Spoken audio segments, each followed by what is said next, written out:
All right, we're going to call this meeting to order. House Energy, Utilities, and Telecommunications Committee. Calling it to order. Let me see here. Representative Kennard, I'm sorry for not having asked you before, but I know that you are always prepared for this. Would you ask the Lord's blessing and watch us and guide us in this meeting?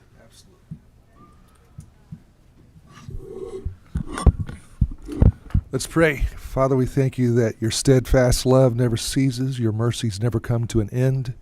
They are new every morning, and great is your faithfulness. We just pray for the spiritual mind that will access a wisdom higher than our own to do what's best for all Georgians, and it's in your name we pray. Amen. Amen. Thank you. Appreciate that. We have here before us House Bill 1220, and the bill before us is LC 472830. And with that, I'll recognize Representative Rhodes. I know you're here somewhere to present your bill. Either one. Which would you rather? Either one. Okay, that one over there is fine. Okay, not nearly as bad as I thought. Worse than that. Well, thank you, Mr. Chairman, members of the committee. As the chairman stated, we have House Bill 1220 before us. It's a real simple bill, as they all are, right?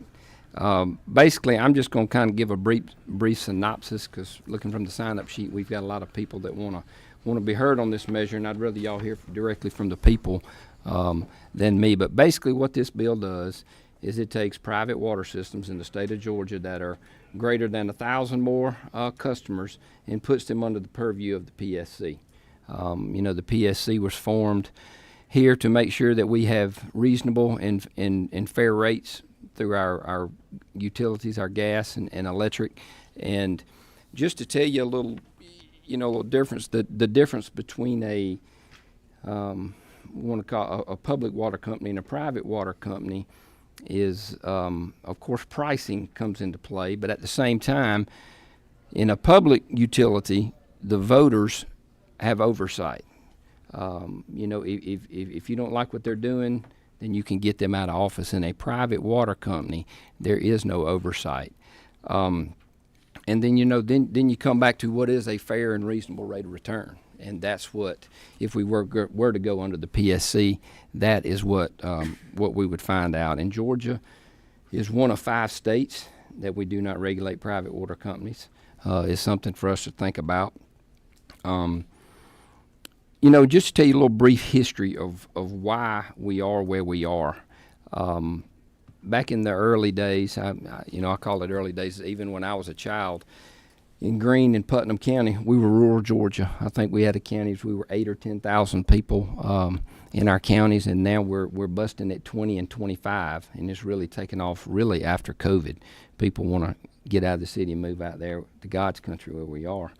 But our population has really, really increased. And back in the early days, there were times when our cities actually had to bail our county out financially. Everything was in the cities. So all of our cities have water and sewer systems. But as they dug this big hole out there on this river called the Oconee River, and this big mud hole filled up, and we came up with Lake Oconee. In the late 70s and early 80s, it filled up. And as time passed, subdivisions started popping up around the lake here and there, and developers would get with these people that would come in and lay the pipe, dig a well, and lay a pipe for a water system. And that's what happened, and it happened year after year after year. Then we had this big development come in, Reynolds at Lake Oconee, and they had kind of one big system out there.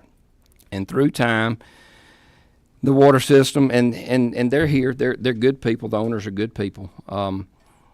But over time, they've bought up every system out on the lake, and they pretty much have a lock on the water and sewer out there.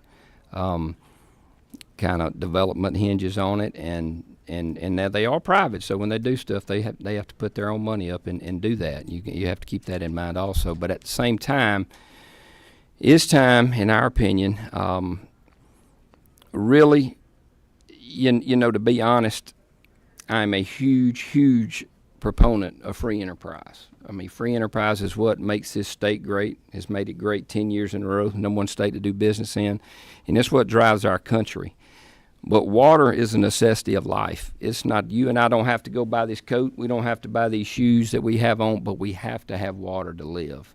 And I just want to make sure that my constituents are getting fair rates on their water and sewer there. And that's pretty much what the bill does. That's the little spill I've got, Mr. Chairman. I'll be glad to take any questions, but I really wanted y'all to be able to hear from the people that we've got here today. Okay. And we will do that. Members of the committee, and I see a couple of questions come up. And if you have questions, be sure to ask them, because this is, as he said, a very important issue. And I want to get the. And Mr. Chairman, if I might just add a comment, I'm not the. I'm talking about my area, you know, my district and my home. But there are other private water systems across this state, about 20 or 30 of them, and I think it's 567 systems, I think, is the number that I was told. That's not companies, but systems. So that we have a rather large number here in the state of Georgia. Very good. Chairman Dickey, you had a question, right?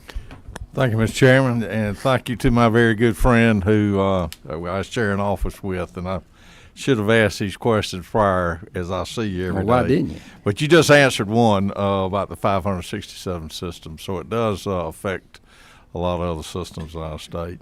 I'm very supportive of the bill, thank you. But you do not mention sewer in this bill, so yet we are not trying to include sewer. Is that correct? Legislative Council told me it would be in there, but I'm not positive. You're right, it does not mention it in the thing. They said it would be, but we might need to get a ruling from Leg Council on that. Yeah, as you know, sewer cost and water cost are exactly entirely different, but they're usually tied together with a rate and that sort of thing. That is correct. Yes, sir. So my last question is, PSC okay with this, and how much is it going to cost them? Or have they got it in their budget to do this work? PSC is okay with doing it, but we do not have the money in the budget as of right now to do it. They would. I think we've got a representative here I was told was going to be here from PSC, so if we've got some questions for them, he would be able to answer that. But as of right now, they do not have the funding to answer your question. Thank you for bringing the bill. Yes, sir. Chairman Camp. Thank you, Mr. Chairman. This question kind of relates to what Chairman Dickey just asked. It says, any company, on line 12, any company providing water service in this state by means of piped conduits to 1,000 or more customers' service connections shall be under the control and jurisdiction of the Commission, which will have full power to regulate the rates and prices charged. When it says any company, I guess that was my question as well. If the company also is providing sewer, would that mean that, in your opinion, or what you've been told, all aspects of the company would be under the purview of the PSC? I was told that, but we might need to get a ruling from PSC on that. Okay. I mean, from Legislative Council. You got PSC on my mind. Sorry. All right. Thank you. Yes, ma'am. Let's go ahead and ask Legislative Council if they would weigh in on this. I think you probably should specify sewer. It looks like we specify sewer and water elsewhere in the code. So if the intent is to include both, we specify. I'm sorry. Would you repeat that? I'm not sure. I can't hear. If the intent is for both to be included, it looks like we specify both elsewhere in the code. So both should be specified. Should be, but it's not specified currently. Is that right? With this I language? think he's saying we need to add sewer if you want sewer to be in there. Do we Yes, need sir. to offer an amendment? Not currently, but yeah, at some point, if that's. Did that answer your question? Yes, it did. Thank you, Mr. Chairman. Representative Frazier. Thank you, Mr. Chairman. I just have a couple of questions. Yes, ma'am. As it relates to, you said there's like 500 plus other private water companies. Water systems. Some companies have multiple systems. Okay, so what other systems have you spoke with that also need to be regulated? You mean, beside Oconee? oh, well, this would, if they serve more than 1,000 people or 1,000 homes, then this would include them. No, that's not my question. My question is, have we spoken to any other systems to You mean talking to the companies themselves? find out, is this being put under the PSC is what they agreed to? I have not spoken to them, no ma'am. So this is just really about Lake Oconee. That is the crux of the bill. The origin of it is, yes ma'am, coming from me that lives at Lake Oconee. Okay, one last question. So what is the pay rate difference between the private companies and the public water? You're going to hear a lot from that coming up, but 2 to 3 times the state average. And is that also one of cost. the reasons? Yes ma'am, Pay that's a rate? big reason. All right, thank you. And Representative Fraser, I would say that the as with any legislation, it's been it's gone through the legislative process. It's been read was read twice publicly, and it's been put out as on the notice of legislation we were going to take up. You know, and I know that there's a lot of legislation that people in general just don't sit out there and look and see what we're doing, but it is something that anybody who had an interest in it in the legislative process has had an opportunity to get in touch with us about. I mean, if you can see what I'm saying, it hasn't been hidden or anything like that. I mean, it's been there for people to see that it's in the process and legislation has been written. So I've gotten, I'll be quite honest, I think I've got upwards of 200 emails on it, and I finally started putting them in a folder. So I have not read all those emails. So I don't know who all they're from. They're from there are a lot of different people, though. I don't know. And I would imagine some of you have too. Yeah. So I'm just trying to answer your question, but it's a good question. Of it? The email. Well, I think we'll find out, but yeah, I think from scanning the emails I've got, like I said, I haven't read 200 emails, but it appears that that's how they start out. Please support this legislation. Please help us, and that's kind of. And I'm trying to facilitate the meeting without being partisan one way or the other on it, but that's what I have seen. Representative Okoye.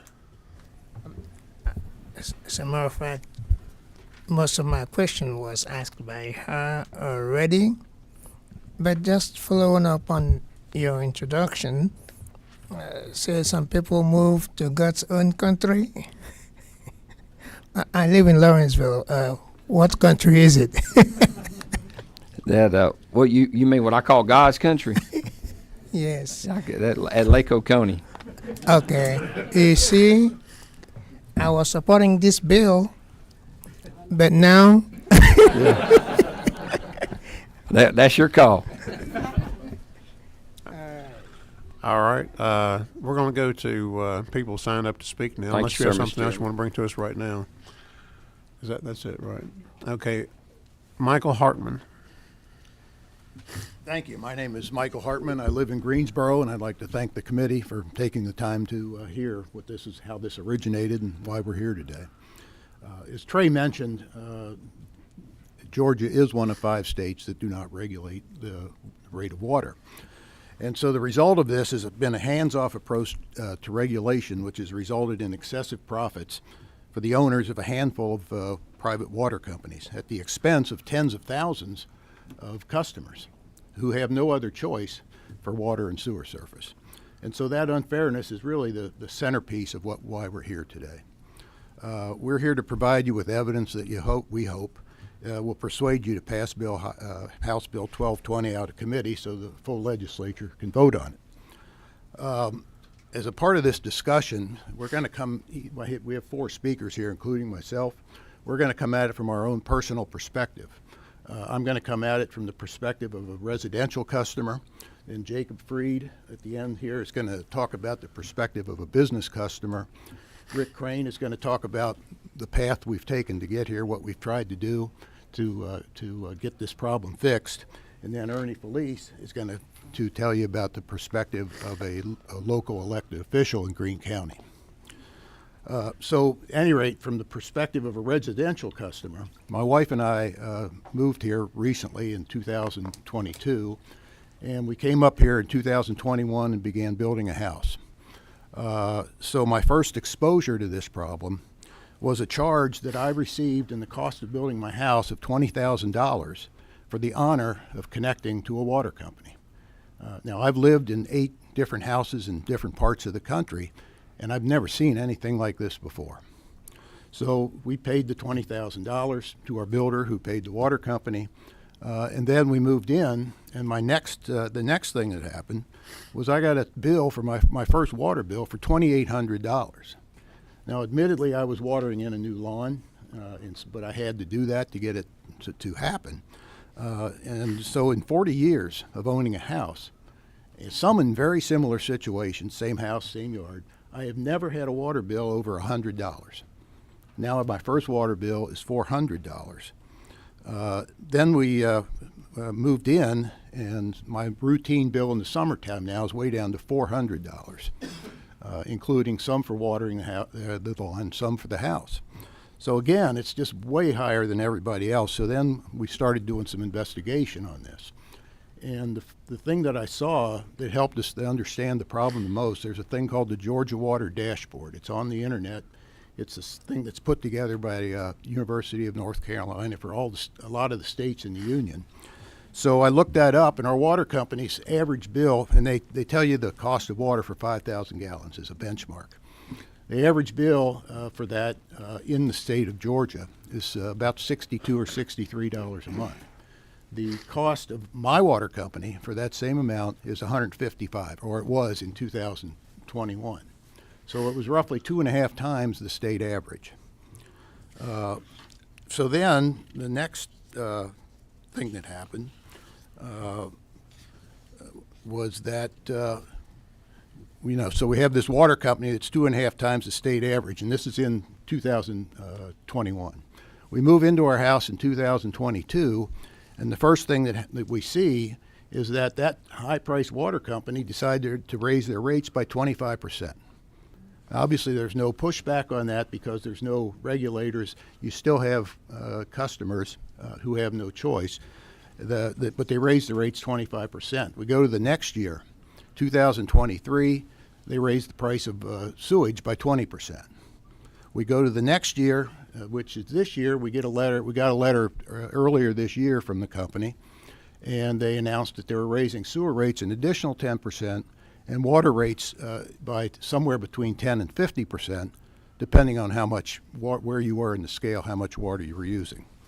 So what they've done is they've priced themselves to perfection. If I go out of town for a month and use no water or no sewer, I get a bill for $140. Not one drop of water comes through the system, and it's $140. If in the summertime, as I said, I'm at $400.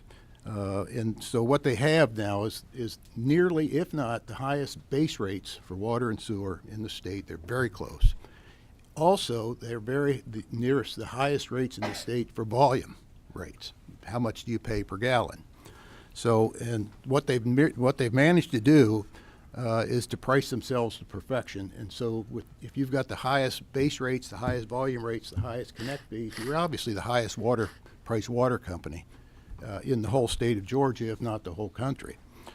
So, and there's other, as you said, 567 other water systems. Some of them I know for a fact are very high because this company has told me they're not the highest. This place called Big Canoe is the highest, they say. I don't know that. But there are other instances. This is not just one company that's doing this. So what these companies have done is they've been handed a goose that lays golden eggs, and they're squeezing that goose as hard as they possibly can. And they have nothing that stops them.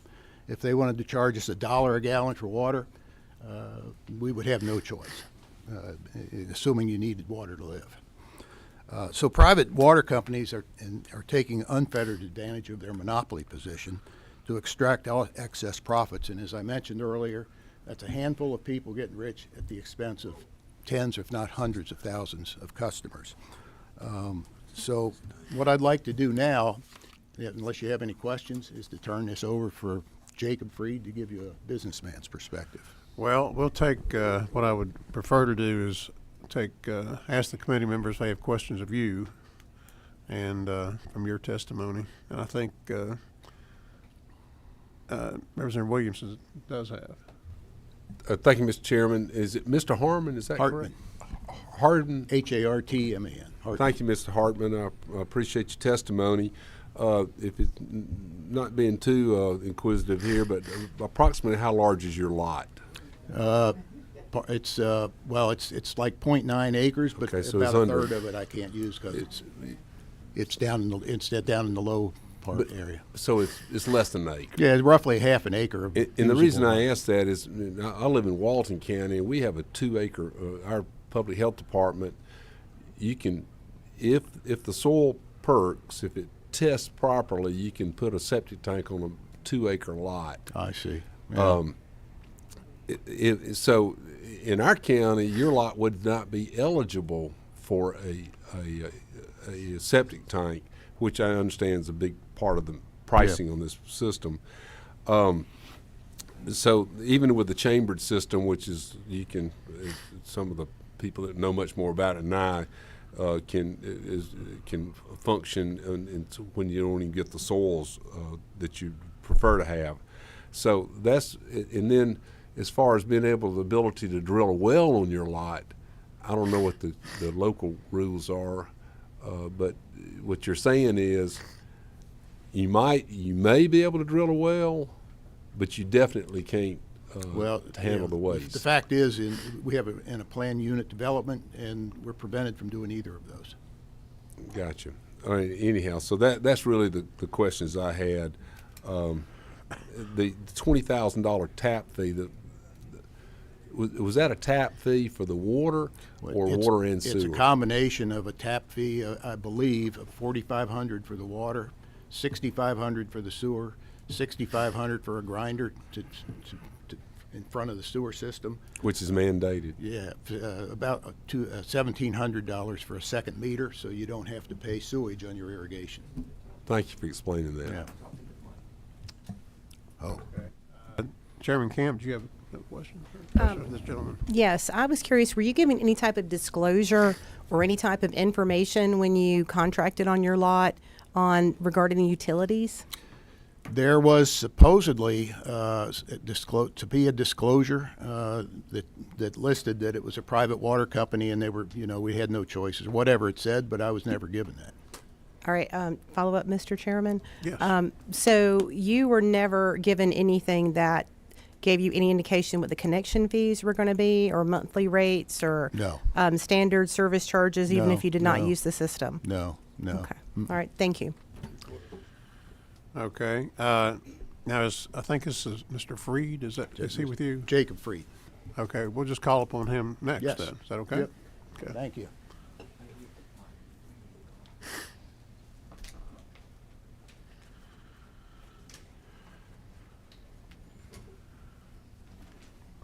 Yeah, if you would state your name Good and afternoon. where you're from and where you know, what My name county is maybe. Jacob Freed. I live in Greene County, and I operate and own 2 businesses in Putnam County, down near Lake Oconee.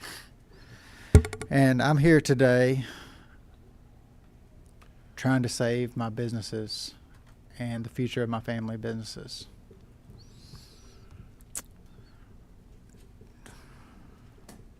Two years ago, my family built a car wash in Edenton, Georgia, and it was a need for the community. There was not a car wash in the community, and so we were trying to fill a need, and it complemented our other business, which was a car detailing company. And so some people couldn't afford to come in and get a $100 detail, but a $10 or $15, $20 car wash was what they were looking for. Will be recorded, so that. Okay. So we built a car wash, and it cost us over $80,000 to hook on to the water, and the sewer services of the private water company in our area. Of that $80,000, $57,000 of it was called an infrastructure impact fee. And that was based on a number that the water company had requested from us on how many gallons of water and sewer we were going to use each day. I didn't know the answer to that question, so I called the car wash equipment people and I asked them the question. They gave me a number. I gave that number to the water company. They told me it was $57,000. I cried a little bit, but ultimately I had to pay it if I wanted to operate my business. So with the $57,000, then a water meter fee, and then a $14,000 sewer grinder pump that we had to purchase, we were able to buy water and then send it back out when we were done with it. Since that time, our water bills have ranged from $5,000 all the way up to $15,000 per month. The $15,000, mind you, there was only 2 of those, and they were because of water leaks. So our bill runs about $7,000 a month. Across the country, car washes that wash 10 times as many cars as we do have $3,000 a month water bills. This has been devastating to our company, but we've been trying to survive. And over a year ago, we got a call from the water company. It said we're using more water than we estimated, and that we owed them an extra $100,000 in infrastructure impact fees. And I told the young lady on the phone, I said, "No, ma'am," I said, "I pay you for your water and sewer every month." I said, "And I paid you $80,000 up front." I said, "We don't owe you any more money." Well, 3 days later, she called me back and said, "Well, it's actually only $76,000. I said, "Ma'am," I said, "I just said no 3 days ago, and almost $30,000 just kind of went away." I said, "There's something wrong." I said, let's do no again." And we've been in a legal battle ever since. And this legal battle has forced us into bankruptcy, which we just finalized in court just a week ago, and we're working really hard on trying to build our business back. There's next month another rate increase coming from the water company for the water and sewer services, and with this rate coming in 3 years, our water bill is going up over 30% and our sewer bill is going up over 20%. And now there's a competing car wash in town, and if I try to raise my car wash prices just to cover the water bill, there's an option B for people to go wash their cars. The person that there's not an option B for is the small business owners in our community. We have a private water system that is unregulated, can charge whatever they would like to charge, and we can't do anything about it. Even if I wasn't a business owner needing water for my business, if I was just a human being at my house, I can only go 3 days without water. And these folks control it. They control what I have to pay for it, when I can have it. If I don't have it, they come turn it off. And it's illegal for me to go out there and twist the meter back on, whether I have money or not. Could sit here and go through pages and pages of stats with you guys, but I'm here begging you to do something about this and protect our community. Well, I think we kind of get the picture, but if there are any questions for you, if you'd be willing to take questions. Yes, sir. sound like the only good news out of all that is your competitor hasn't found out yet how much they're going to be hit for, right? Well, they're actually a private equity firm owned, so they've got a couple $1 billion that I don't have. Representative Ward. Thank you. Thank you, Mr. Chair. At the appropriate time, I'd like to make a motion. Okay, well, it's not the appropriate time at all, but I appreciate you making that. Did you have anything else you wanted to? No, sir. Wait a minute. Chairman Camp has a question for you. Sorry. It's okay. Thank you so much for being here today. Thank you, Mr. Chairman, for the opportunity to ask this question. I was curious, did they give you statements requiring these additional impact fees in writing? No, ma'am. So they just called you on the phone and told you they owed you, I mean, you owed them $100,000? Yes, ma'am. Wow. Okay. Wow. So you never got anything in writing? No, ma'am. All right. Thank you. All right. Thank you for your testimony. Appreciate that very much. Next, looks like it's Rick Crane.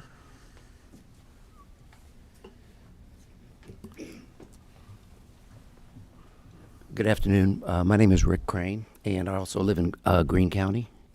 I wanted to spend, well, thanks again, Mr. Chairman, for giving me the opportunity to talk, and committee members. I jotted down a few thoughts here.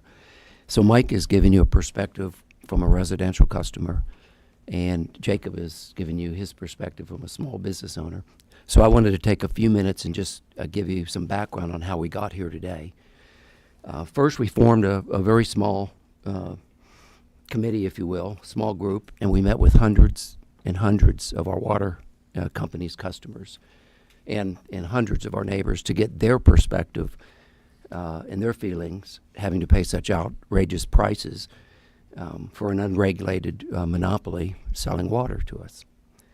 Second, we actually talked to several law firms, and they all seemed quite interested and talked to us, and I know we've spent hours and hours on the phone with some firms.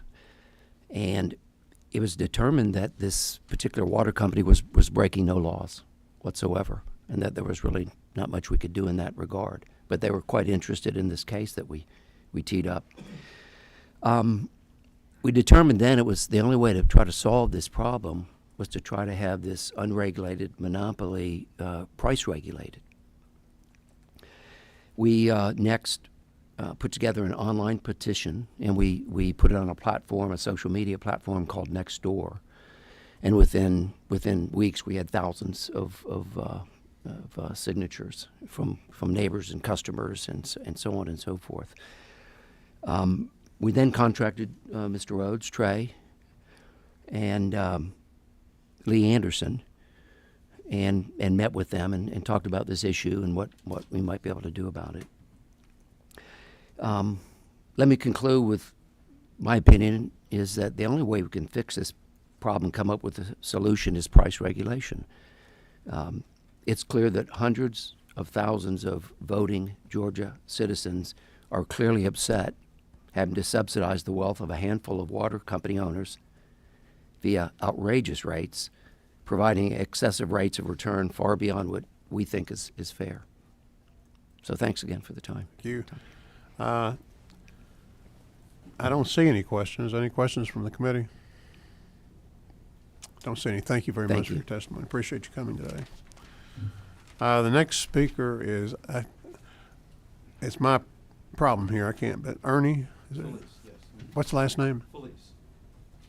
Felice. Okay. Felice only with an F. Okay. I got you. If you'll come on up. Sure.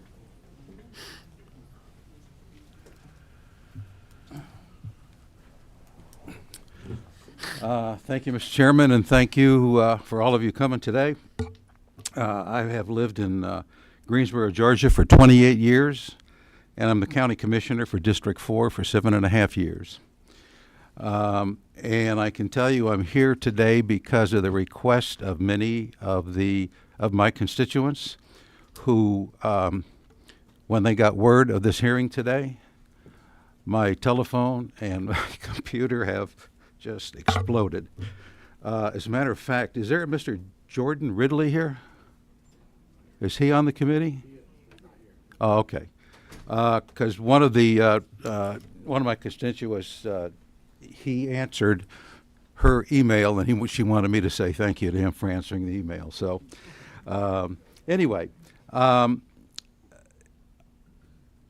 like I said, 28 years, and when I go into the store, church, clubhouse, golf course, wherever, that's probably the number one topic. The number one thing that I get from everybody is, God, the price of our water, the price of our water.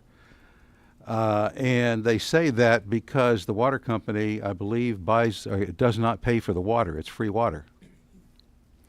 It comes out of the lake. They draw it out of the lake, and I understand that there's an infrastructure that they have to build to make this work, but they don't pay for the water. And same thing with Greensboro, the city of Greensboro. Same thing with the county Madison. I'm not sure about Putnam County, but I'm sure it's got to fall along the same lines. But my constituents clearly, and I mean this literally, demanded that I be here today. And so I'm here. And one of the loudest voices that I hear is several of the groups that want us to build or to get involved or to create an atmosphere or something, some kind of structure for affordable housing.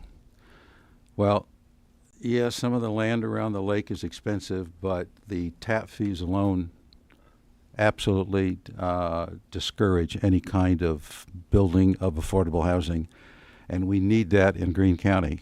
We have a labor shortage. We need worker people. We have a very large retirement community. That's the reason why I say that. But development of affordable housing is something we desperately need. The county has, because we get this drumbeat so often, we have had several legal reviews that produce the same conclusion. The county has no legal standing. We know that, and or legal option to fix this. And from what we understand, the only option or remedy vehicle is for the state legislature. So in support of my constituents, I urge the committee to vote in favor of sending this bill to the full legislature.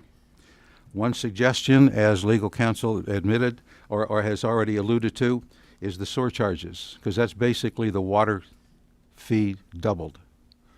It's basically twice. I'll take any questions if you have any, but thank you very much for listening. Any questions? Chairman Williamson. So, thank you, Mr. Felice. First of all, thank you for your service. Sure. Did you say you're a county commissioner in Greene County? In Greene County, District 4. Well, thank you for serving the citizens down there. So a couple of questions. It's approximately 10,000 customers on the system, right? Isn't that what I heard? I don't know what the current count is because we have another water system in Greensboro, but that's the city. Right. And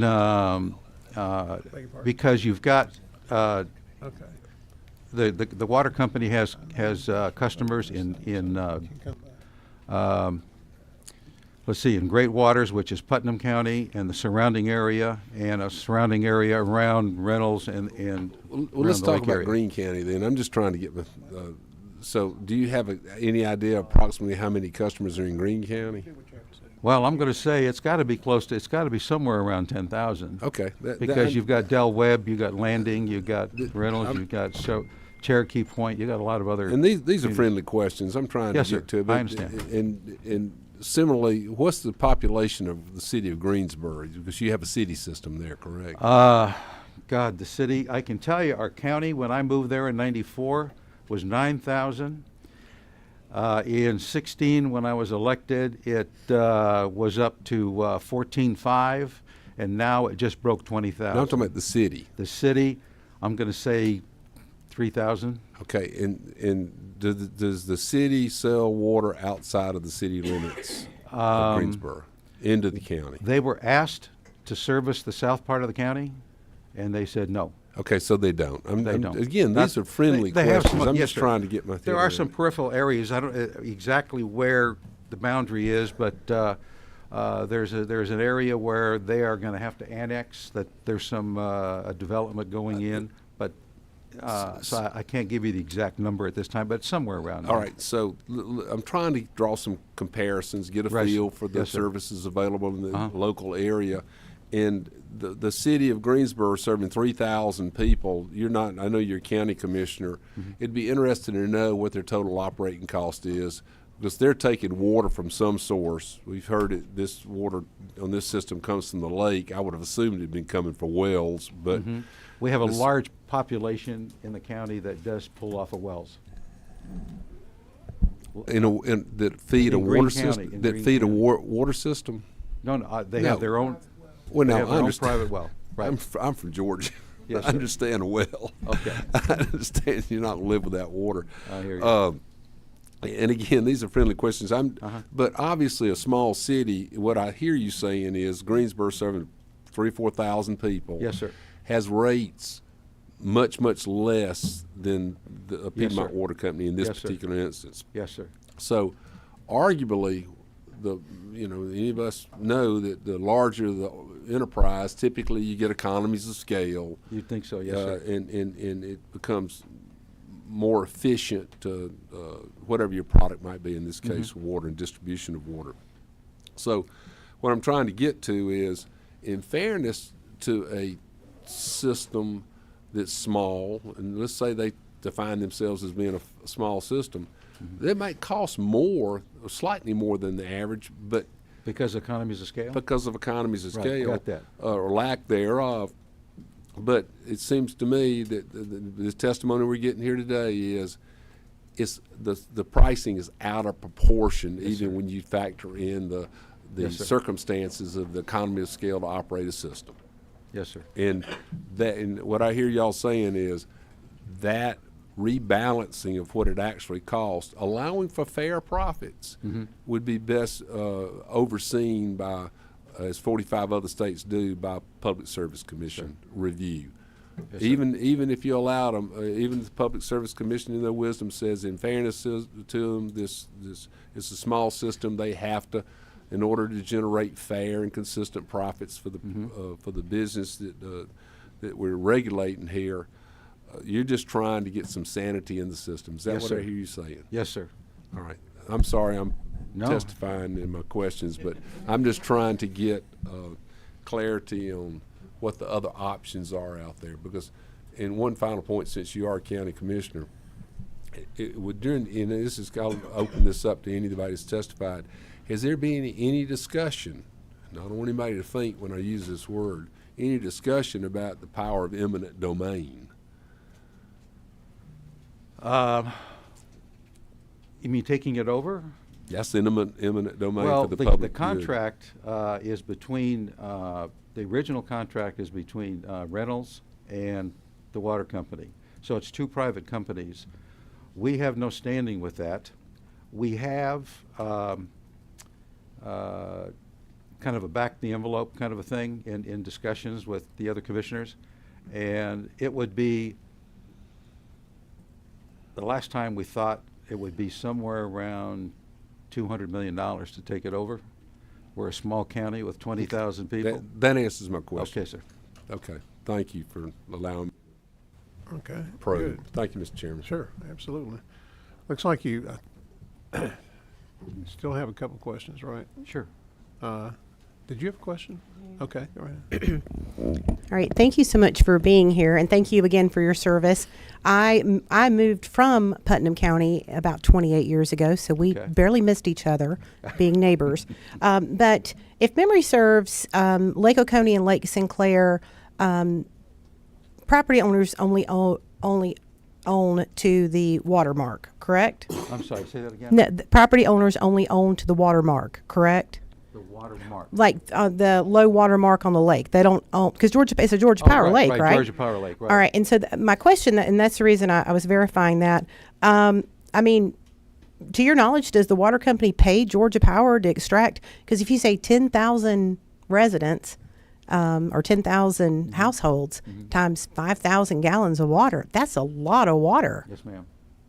So, to your knowledge, do they pay Georgia Well, on Power the for way that here, water? Just to double check, I called our county manager, and I said, Byron, I says, does the water company pay for their water? And he says, no. Neither does Madison, neither does Greensboro, the city of Greensboro, and doesn't believe that Putnam does either, but I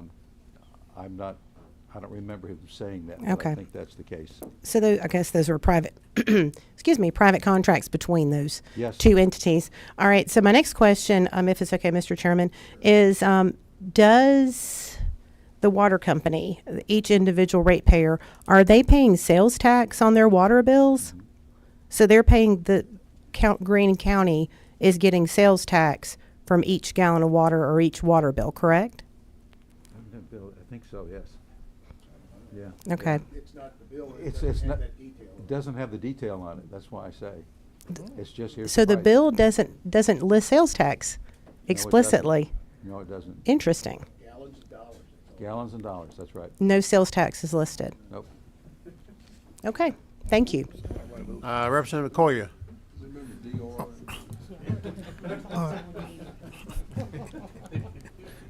Part of my question was already answered because I was interested in knowing what the price differential is between Greensboro and Greene County. What percentage is it higher in Greene County? And then my follow-up is, if you succeed in having these providers regulated, how sure are you that the rates wouldn't go even higher? Well, I don't have a way of knowing that, but from what conversations we've had and from the other guys is that at least it'll bring some reasonableness and some oversight, and I think that's the main thing, is the reasonableness and the oversight.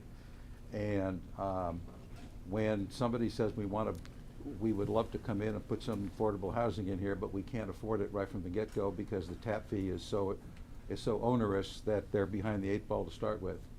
So I've never run a water company. My background is 10 years with McDonald's corporate, 10 years or 15 years with Coca-Cola corporate, and 15 years with Morgan Stanley corporate, and I've never had a bit of experience with a water company. So you got me at a disadvantage with that company. I would assume that it would come down. Again, economies of scale, reasonableness. So that's about all I can answer. I'm sorry. Okay. I think that might be, it says right there. I think that's all the questions. Okay. Thank you. Appreciate it. Thank you very much. The next presenter, is it Mr. Schaefer, is that right? And tell us who you are and who you're representing here today. It's okay. Thank you for allowing me to speak. I'm Jerry Schaefer. I'm the founder and chairman of Piedmont Water Company, so my face is in the bullseye for today. We are here today not to oppose Representative Rhodes' bill.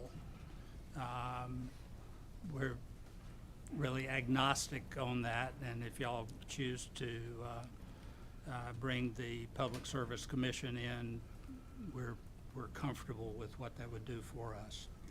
Let me tell you a little bit about Piedmont Water Company, and we have a more complete document with more information because I assumed I'd have a limited amount of time to talk. And we'll be happy to send that to every member of the committee. Piedmont was begun 32 years ago, and currently we have what? Sure. Sorry. Okay. How about that? Can you get the mic a little closer? I'm sorry. Oh. The base will move. You do Okay. the base button. There you go. There. Is that good? Great. I'll start over. Okay, great.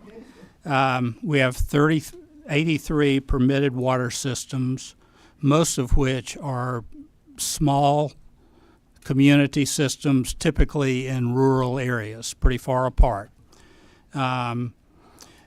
We are a private company, and we fund all of our infrastructure with private investor capital.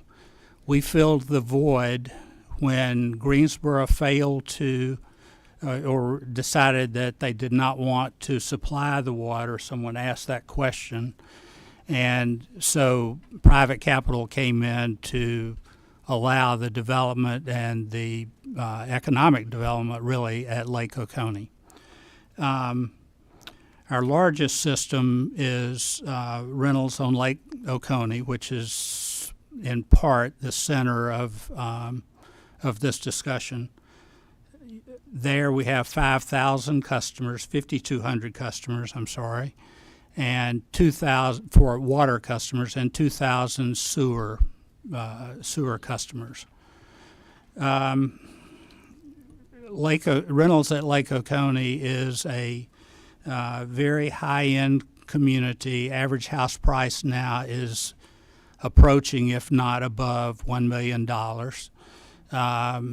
It is known generally as a highly affluent and desirable area. We're proud to serve it. There are very high service expectations there.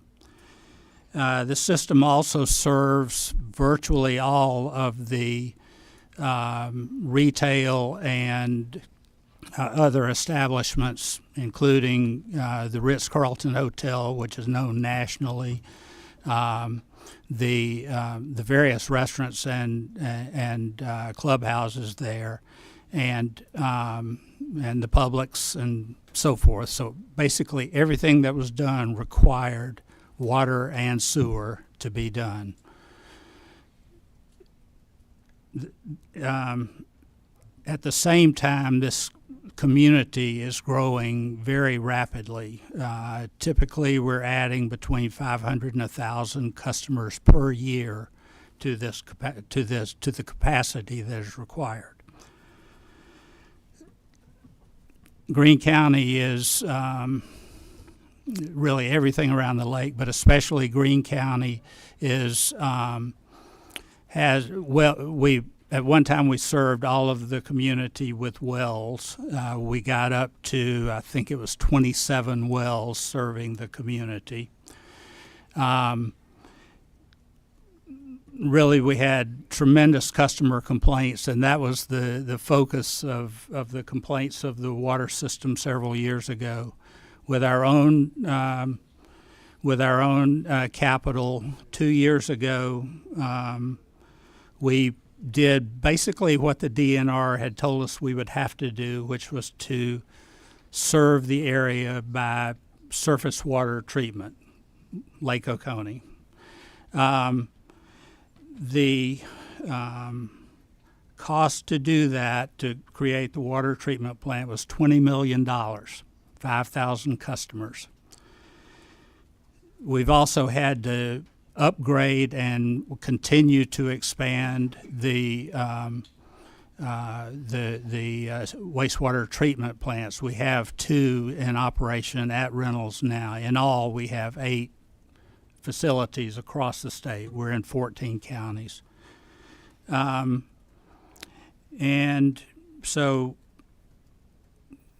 we have our prices limited under a contract that Reynolds put in place originally in 1987, and it has been amended several times, including some awfully tough negotiations in 2012 when Metropolitan Life bought the community and my son and I walked into the room where I had practiced law before it. I looked around and I recognized 14 high-priced Atlanta lawyers who were negotiating with us. So that's our background.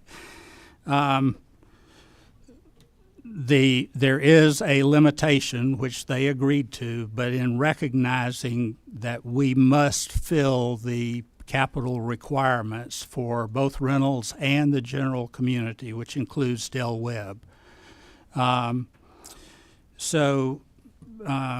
We stay within that pricing control, it is designed to protect our capital. I'm sorry, I'll hurry. We currently run our pricing through a regulated model anyway, because frankly, we've always assumed that would come to us someday, and we're prepared for that. Due to what will happen with us, depending on how the bill is structured, what will happen is that the homeowners of Reynolds Lake, we anticipate, let me say that the homeowners in Reynolds at Lake Oconee would probably see an increase in their rates from where they are now. And it's possible that some of our local, less affluent areas, which are served by well water without fire protection or wastewater, those would be, we might have some of our rates to be lowered there, and we're prepared for that. So the form said for or against this bill. As I said, we're agnostic. Whatever works for whatever you choose. But we did feel like it was important for us to be here, and I can address each of these. But probably the better thing for me to do is send a 3 or 4 page memo to each of you, so you can look and see a little more of our history. Well, thank you for coming. Thank you for your testimony. It's been very Took a little nerve today. Took a little nerve to come here for this one. Well, it took an effort to come, that's for sure. Yeah. Yeah. You do have some questions if you will take them. Please. Okay. Representative Okoye has a question. And if you'll speak loudly and speak into your microphone so we can all hear. I pass. Oh, you passed, okay. I thought you were going to ask a half a question. That's what you did the last time. All right, Chairman Camp. Thank you, Mr. Chairman. Thank you for being here today. Yeah. I was curious, in Greene County, which seems to be the county in question, this kind of emanated from, how many customers do you have in Greene County? 5,270. Okay. All right. And of those, approximately how many are on the well system with no sewage, and how many of them are on your treated water and your sewage? You can, you can give an estimate. I'm not going to I go would back and get you. estimate about 800 customers do not have surface water treatment presently. Our goal, long term, is to expand. We believe that area, with the lake area on the Putnam County side, we believe that's going to be one of the larger, or a sizable municipality in the state of Georgia if you looked at it in terms of a geographic circle. So our long-term vision is to provide metropolitan quality water to all of those customers. But these things have been developed here and then 2 miles and then another mile. So you have to wait for a certain amount of development to justify interconnecting these systems. All right, and then my last question, I promise, for this one. Is your company a privately held family company? Is it shareholder? Is it shareholder? Our family owns a substantial part of the equity. We have invested millions of dollars over the years in it. And we have a total of 14 shareholders now. It's expanded some from the early days, but it's still a reasonably close-knit group of shareholders. So you just said you and your family are the majority shareholders? We are. Okay. All right. Thank you. All right, Chairman Williamson, do you have Thank you. And is it Mr. Schaefer? Yes. And I concur with Chairman Camp. Thank you for coming today. And you, with a sense of humor, when you said you walked in with a bullseye on your back. No, I thought it was on the face. On the face. Well, you've got a great attitude. So seriously, thank you for coming. You mentioned you have 83 separate systems, Yes. but it's one centralized pricing policy across the whole system? No, it's adjusted according to what service, in effect, the level of service that they get. So, for example, in far east Greene County, we have a small system. It's 50 manufactured housing units, affordable housing, like they were talking about, at the bottom end of affordable housing. They have 2 wells and the pipes that my nephew and I put in 1993.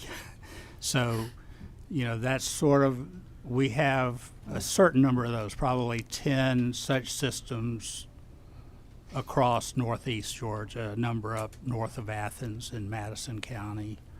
And then we have a number lakefront communities or away from the lake that are smaller communities, typically, again, with anywhere from 2 to 8 wells and pipes, and they get drinking water, and that's the focus there.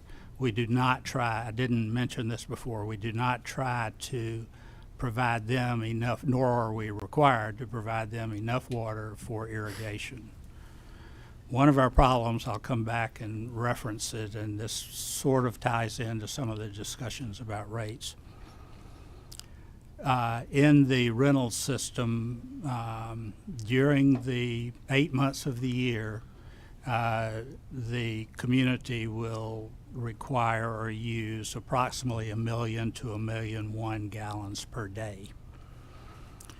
Because of irrigation needs or demands, particularly from customers who have, understandably, they have multi-million-dollar houses and they want to have lawns that match their houses and their landscape.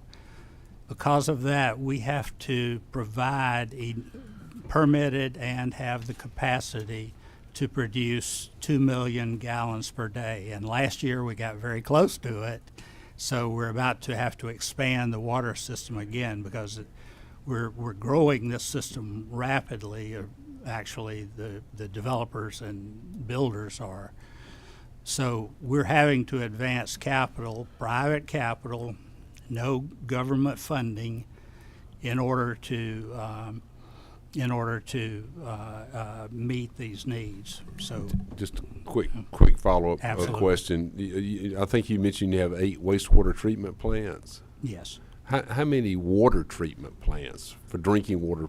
The surface water treatment plant is our only one, and actually it is the only one ever permitted and built by a private investor-owned utility in the state of Georgia. And how many gallons per day will it treat? Currently it's at 2 million, and we're going to 3 million next, with a short follow-up step right after that to 5 million. And then the wells are just treated.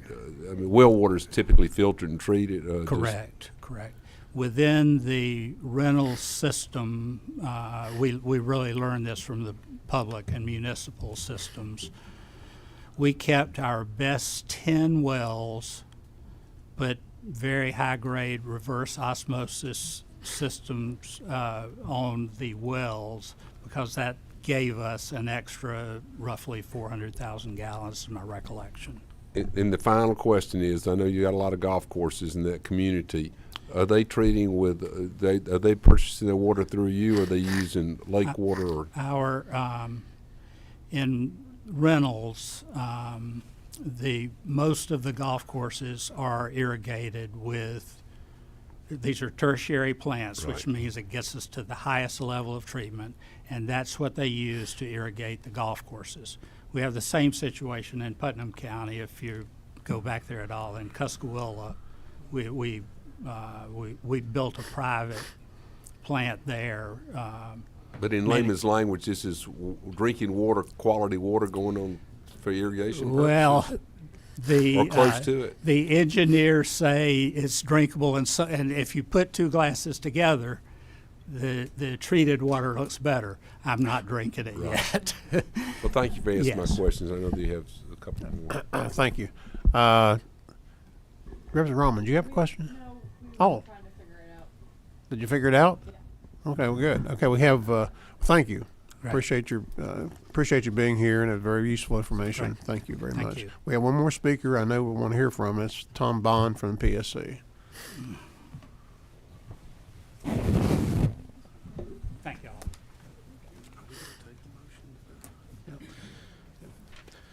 Good afternoon. I'm Tom Bond with the Georgia Public Service Commission. I'm Director of Utilities at the Commission. The Commission is not taking a position on the bill. Our position is we do what the legislature asks us to do. So if you want us to regulate water, that's certainly what we will do. There are a couple things in looking at the bill that, you know, we just wanted to bring to your attention. You know, our first question was, you know, to ourselves is how many customers, how many companies are we talking about?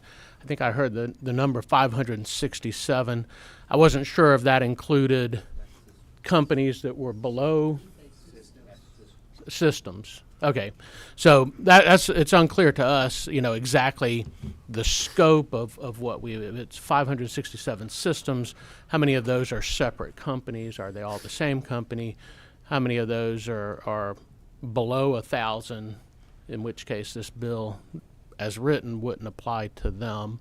That's an important consideration for us because there are resources that we would need to regulate this. You know, when we regulate something like telephone, natural gas, electricity, we get calls from consumers, so we need, you know, somebody to answer those questions. We have engineers and analysts who review what the companies are doing, what their plans are, what their expenses are. So that's something that you know, we, you know, could put together, but, you know, we are still trying to collect information on what that would involve. Some of the items that we wanted to point out have already come up. You know, one was when we looked at water service, we weren't clear whether that was an attempt to also include sewer or if that was separate. Obviously, that's a question for you, but it's something that we noted.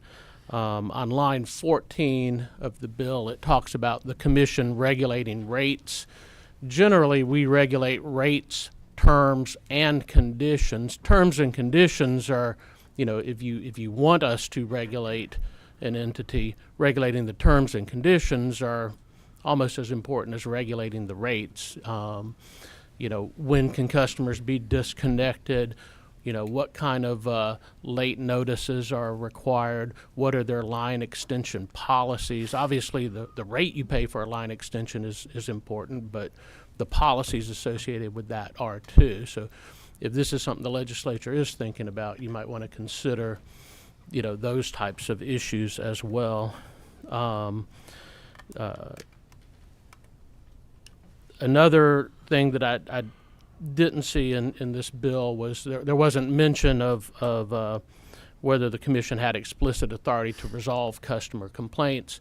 Some of the other things like natural gas, electricity, they do have some reference to resolving customer complaints. And again, like other state agencies, our jurisdiction is limited to what you explicitly give to us. So if you want us to do something, it generally has to be in the statute. So those are things to think about in dealing with this. With rate making, generally the way we do that is cost-based rate making. We look at the operating expenses of companies. We look at the depreciation expense, debt expense, return, taxes, calculate all that up, get a revenue requirement. I usually think of that as how big is the pie? How much money does a company get to recover during the year? And then you have to divide that up, just like slicing a pie, rate design, which customers pay, how much do they pay. So that's sort of the general way we do it. I notice that this bill has a provision that says the commission may fix such rates on the ratio of operating expenses to operating revenues. That's not a methodology that we currently use. Obviously, we can look into that and see how that would work. I know a lot of businesses look at, how well they're doing, how profitable they're doing by doing those kind of ratios, but it's not the typical rate-making methodology that the commission has used to set rates. But whatever rate-making methodology we used, the general rule is you're trying to set rates that are just and reasonable.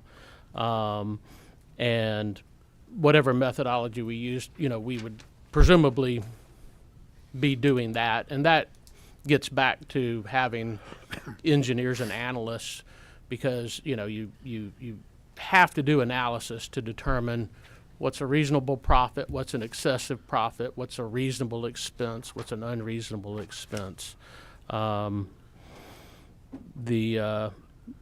Generally with other entities that we regulate, we often set uniform systems of accounts. I have no idea whether the various water companies in Georgia use similar accounting methodologies. That might take some work to try to come up with,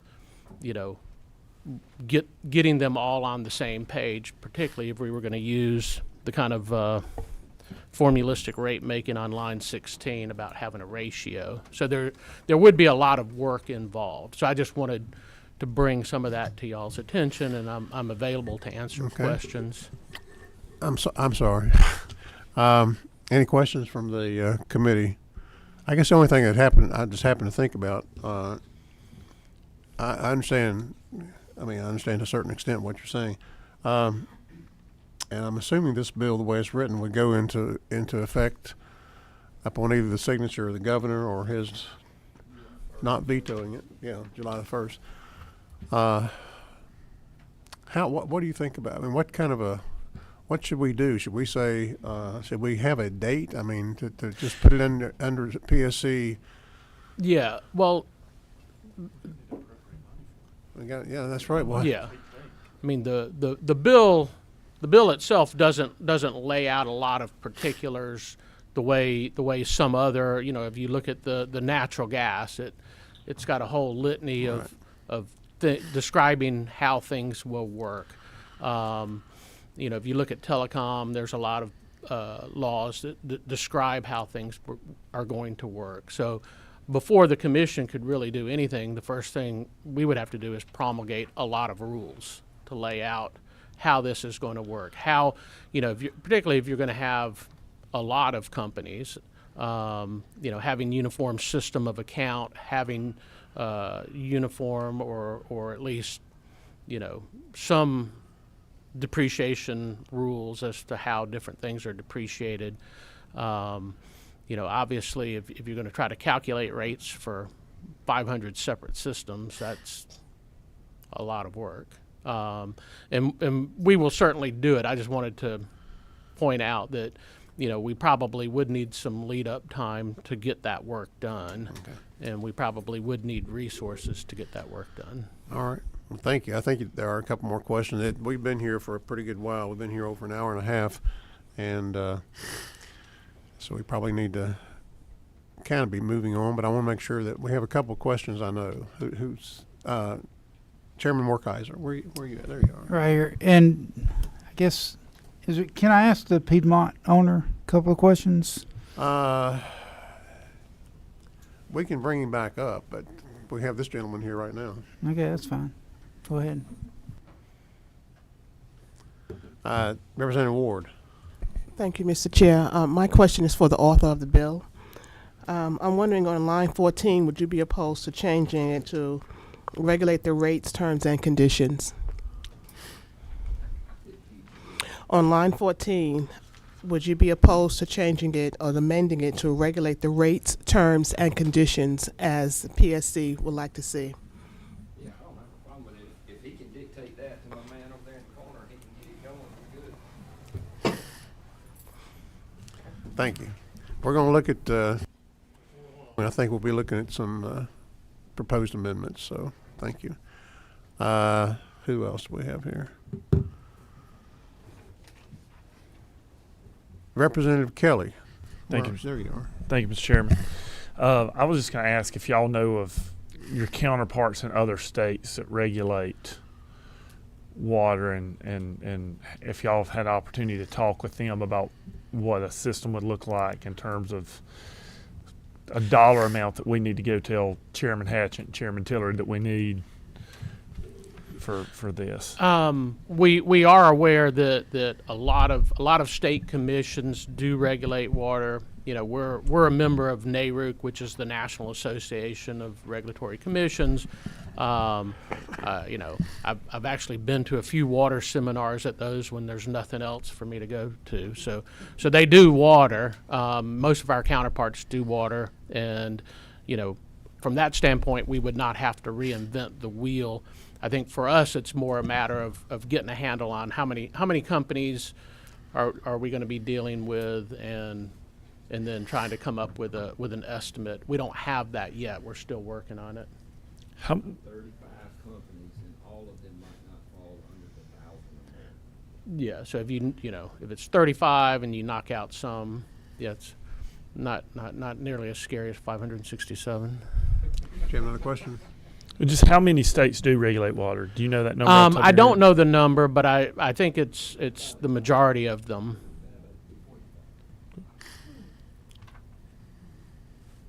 That's all I got. Okay. Looks like we got. Did you have something? Okay. No. There's a light over there, and I didn't. Representative Koya, did you have another question? I was just going to ask the gentleman to look into your crystal ball and tell us, in this particular case, do you think the rates will go up or down? Just looking at your crystal ball. Well, you know, it's impossible for me to speculate. I mean, we focus on doing cost-based rates, so I would have to see the underlying costs to have an idea of whether the rates that are currently in effect are appropriate for those costs. And you know, I don't want to speculate as to something like that without having seen the numbers. Representative Frazier, do you have a question? Yes, sir, Mr. Chairman. I just feel that in this legislation somewhere it should be something with customer service. The customer needs to be able to call either the PSC. I would prefer the PSC for any complaints that they might have. I think that maybe that language was suggested by Mr. Bond. I think. Yeah. Resolve complaints and disputes, and that what you said? Yeah, jurisdiction to resolve customer complaints. Okay. I'm not an attorney, so I don't know how to put that in there, but. Oh, I'll tell you what. Thank you. And I don't see any more questions. All right. Thank you very much. To the author of the bill, if you want to ask a question to a specific person, you may. I don't have any specific Okay. questions. I'm open to suggestions and some of these follow-up amendments. If we can get Ledge Council on board to do it, Well, I think that we've heard, you've made a great presentation. We've heard very good testimony. We literally have not heard any testimony opposed to it, which is unusual.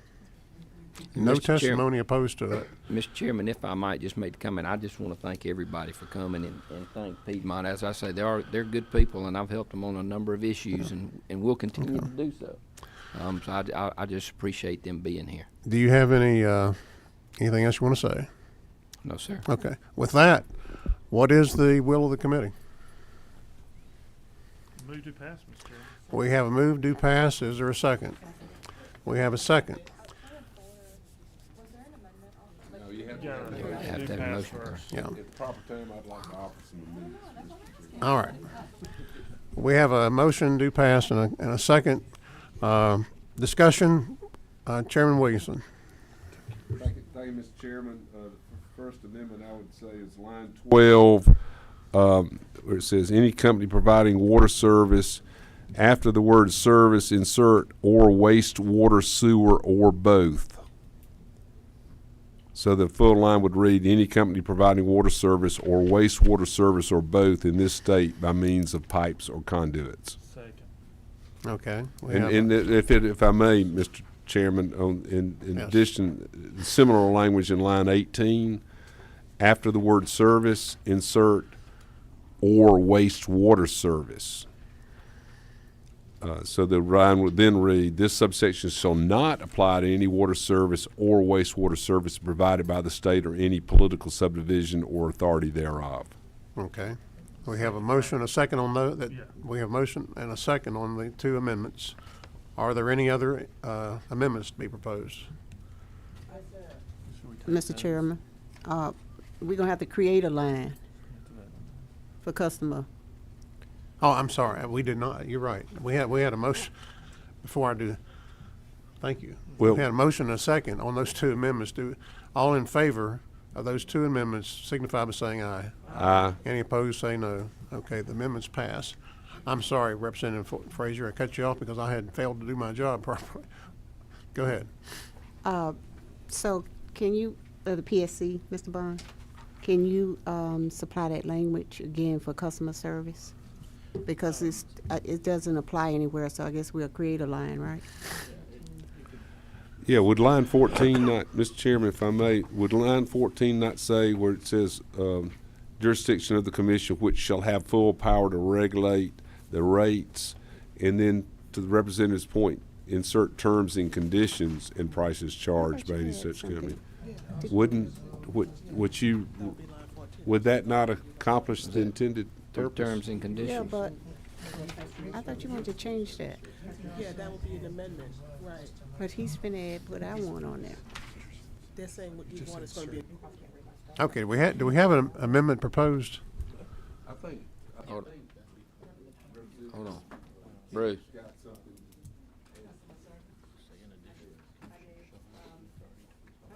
Added on to what the other amendment is, or if we have to handle that first? Pass those amendments. Okay, all right, well, all right. Okay. I think we have one being proposed here or not? I would like to propose one if Yes. possible. Yeah, that's true. That's true. Well, you have to propose specific language. I can't. PSC. I don't know if this would help Representative Frazier, but I did write down what the PSC said, and Okay, so say it. tell me how you feel about this. On line 14, after the term rates and prices, do rates, comma, prices, terms and conditions, and the commission will have jurisdiction over customer complaints and disputes. Okay, so, but she has an amendment that also is taking out prices. Well, Where you're we have this amendment. Is there a second on her amendment? Nope, you need to say it again. So it I says, think we're working together on I think it that. says rates, prices. You're gonna eliminate and replace with a comma, prices, comma, terms, comma, and Oh, that's what you were conditions, saying. Terms and conditions, comma. okay. But then it says charged. So you don't charge a term and condition. So you have to wordsmith a little bit there. I would say strike the word charge then from that. To regulate the rates and prices and comma what? Rates, prices, terms, and conditions And then the of Change the order of the words. Leave prices next to charge. It's rates, comma, terms They're and working terms, on the comma, same one. conditions, and prices charged. Go over there to Trey. And prices charged. the Well, customer service let's fee. see what our attorney Yeah. has to say Unless here. it's too long. rates and prices charged, comma, terms. No, Trey. Okay. Representative Kelly, I think it's simpler if you put it at the end of the sentence in the terms and conditions of such service. Because that way you don't need to modify this language here. So to Okay. speak. Yeah. Does that make sense? Mm-hmm. Chairman Parsons, do you want me to read that to the? Yes, Yes. please. Yes, that'd be great. Yeah. So I think this would be at the end of line 15 before the period, and you would just say, and the terms or conditions of such service. And then that way you don't have to modify the beginning part of that sentence. And then you gotta add And to do that, you would do another sentence and say the commission, in addition, the commission shall have the authority to resolve customer complaints regarding such service. Yes, that's what I want. So if the complaints and disputes in, since it would be Complaints and more in disputes. line with what the other utilities are doing. Sure. That's Okay. All right. Any further discussion on this proposed, what he just read to us, this amendment? Yes, sir. So go back to what I guess my question was: why are we leaving rates and prices, or are we taking out, or someone wanting to take out prices? You want to say rates and prices charged, and then will you read your language one more time? yeah. So Just starting on line 14. So it would say, shall have the full power to regulate the rates and prices charged by any such company for such service and the terms or conditions of such service. And then there would be another sentence, in addition, the commission shall have the authority to resolve customer complaints and disputes regarding such service. All right. Any further discussion on that presentation, or is there a motion to propose that as an amendment to the bill? Okay, we have a motion and a second. All in favor, signify by saying aye. Aye. Okay. Any further discussion? Hearing none. Well, we're heading that way now. All right. So we now have language, and we have a substitute to House Bill 1220, a committee substitute. As amended, that's correct. We're not voting on LC 472830. We're voting on the substitute we have created as amended. All in favor, signify by saying aye. Aye. Any opposed by saying no? Okay, the motion has passed, and where's the author? Right there. Congratulations on your bill. Congratulations on the measure, and it will now be eligible to go on to the Rules Committee. Everybody for coming.